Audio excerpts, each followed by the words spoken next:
ભાવનગર જિલ્લાના પાલીતાણા પંથકમાં પડી વીજળી। પાલીતાણાના શક્તિનગર વિસ્તારમાં વીજ પોલ પર વીજળી પડી। પાલીતાણા પંથકમાં આજે બપોર બાદ ભારે પવન અને વીજળીના કડાકા ભડાકા સાથે વરસાદ વરસ્યો હતો। ત્યારે ચાલુ વરસાદે પાલીતાણાના શક્તિનગર વિસ્તારમાં ભારે ગર્જના સાથે વીજળી પડી હતી।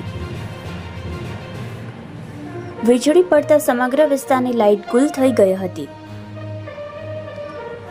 જો કે વીજળી પડવાની ઘટનામાં કોઈ જાનહાનિના સમાચાર મળી રહ્યા નથી। Bureau report, Yashvi Gujarat news, Palitana.